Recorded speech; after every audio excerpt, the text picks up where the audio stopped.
ஆண்டவராகிய இயேசு கிறிஸ்துவின் தூய நாமம் மகிமைப்படுவதாக. மத்தேயு எழுதிய சுவிசேஷம் 11ஆம் அதிகாரத்தில் இருக்கக்கூடிய வசனங்களை நாம் இப்போது தியானிக்க இருக்கிறோம். இயேசு தம்முடைய 12 சீஷர்களுக்கும் கட்டளை கொடுத்து முடித்த பின்பு அவர்களுடைய பட்டணங்களில் உபதேசிக்கவும் பிரசங்கிக்கவும் அவ்விடம் விட்டு போனார்.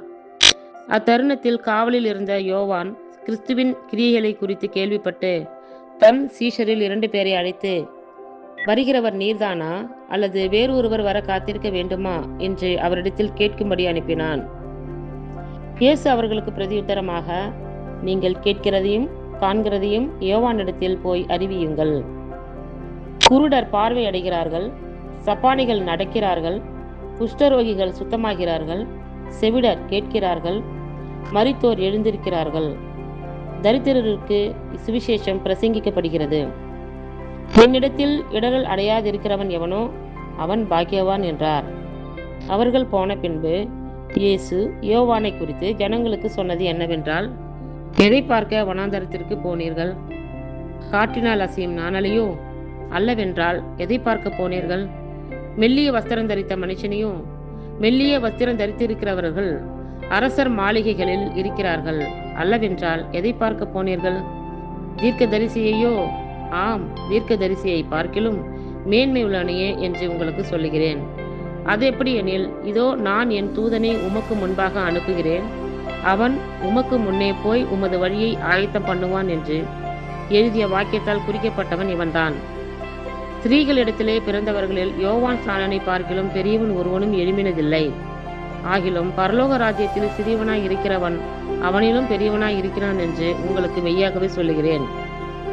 யோவான் ஸ்நானன் காலம் முதல் இதுவரைக்கும் பரலோக ராஜ்யம் பலவந்தம் பண்ணப்படுகிறது.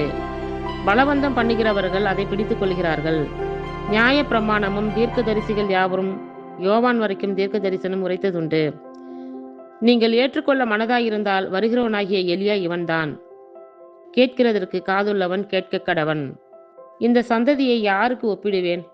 சந்தை வெளிகளில் உட்கார்ந்து தங்கள் தோழரை பார்த்து, உங்களுக்காக குழல் ஊதினோம், நீங்கள் கூத்தாடவில்லை, உங்களுக்காக புலம்பினோம், நீங்கள் மாரடிக்கவில்லை என்று குறை சொல்லுகிற பிள்ளைகளுக்கு ஒப்பாயிருக்கிறது.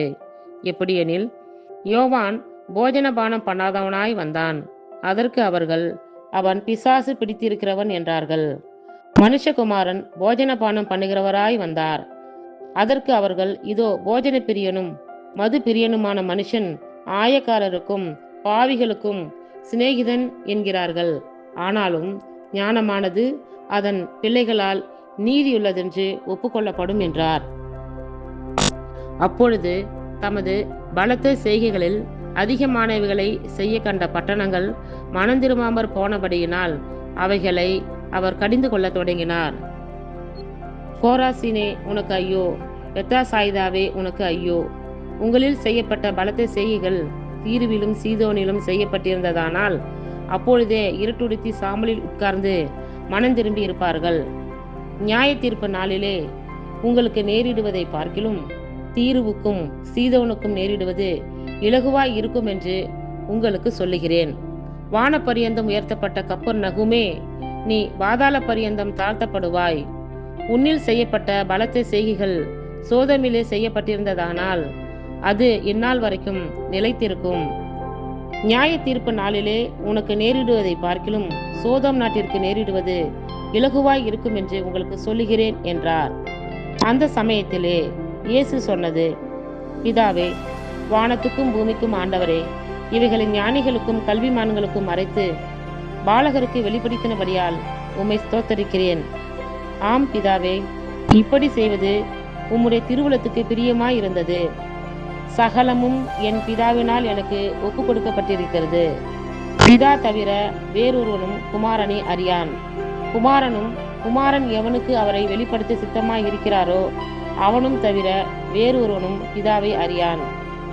வருத்தப்பட்டு பாரம் சுமக்கிறவர்களே, நீங்கள் எல்லாரும் என்னிடத்தில் வாருங்கள், நான் உங்களுக்கு இளைப்பாறுதல் தருவேன். நான் சாந்தமும் மனத்தாழ்மையுமாய் இருக்கிறேன். என் நுகத்தை உங்கள் மேல் ஏற்றுக்கொண்டு என்னிடத்தில் கற்றுக்கொள்ளுங்கள், அப்பொழுது உங்கள் ஆத்துமாக்களுக்கு இளைப்பாறுதல் கிடைக்கும். என் நுகம் மெதுவாயும் என் சுமை இலகுவாயும் இருக்கிறது என்றார். இத்துடன் 11ஆம் அதிகாரம் நிறைவுற்றது.